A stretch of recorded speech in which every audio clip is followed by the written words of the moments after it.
Hola queridos amigos, el día de hoy estamos celebrando el segundo domingo de Cuaresma y en este domingo el Señor nos habla acerca de la transfiguración, nos habla en su evangelio. ¿Y qué es lo que nos dice? Nos dice que se llevó a Pedro, a Santiago y a Juan y se los llevó a un monte. Normalmente el monte es un lugar de encuentro con el Señor en muchas culturas y no es la excepción en la religión judía. Este pasaje está lleno de muchos signos y voy a explicar algunos de ellos. ¿Qué nos dice entonces? Cuando están allá en el monte, dicen que Jesús empezó a resplandecer y sus vestiduras se hicieron tan blancas que nadie podría igualar. ¿Qué nos quiere decir esto? Nos expresa que Cristo, que es la palabra de Dios, que es el Evangelio, muestra un mensaje de luz, un mensaje tan brillante que no puede ser igualado por nadie. La sabiduría del Evangelio, la sabiduría del Señor, la luz con la que ilumina el Evangelio no puede ser igualada por nadie, por grande que sea. También dicen que se encuentran junto con él Moisés y Elías. ¿Qué nos quiere decir esto? A Jesús se le acusaba que iba en contra de la ley y se le acusaba que estaba poseído por algún demonio. Esto muestra la armonía que hay con Jesús, con la ley y con los profetas, es decir, con lo que Dios ha anunciado. Si no, nos hubieran acercado a él Elías y Moisés.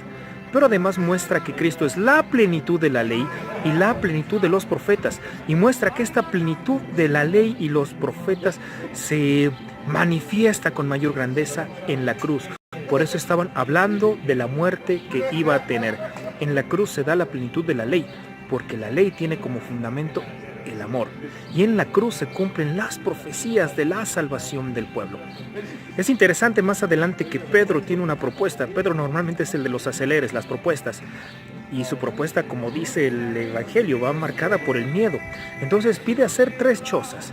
Una para Elías, otra para Moisés y otra para Jesucristo. ¿Qué nos pueden indicar estas 3 chozas? Que a veces cuando no comprendemos el mensaje de Dios, a veces cuando no conocemos su profundidad, lo queremos dejar en la tierra.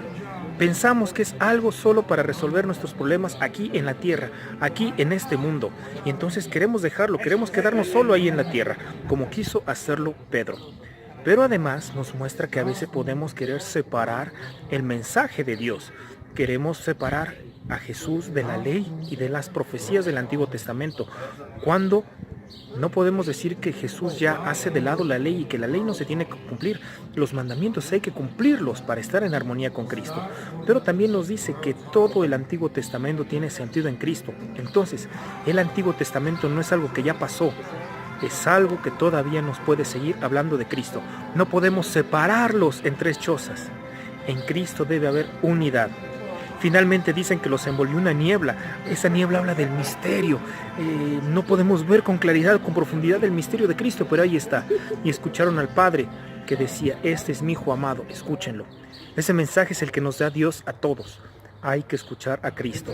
Nuestras respuestas están en Cristo. El sentido de nuestra vida está en Cristo. Y por último Jesús les dice, cuando van bajando: no cuenten nada de esto hasta que resucite.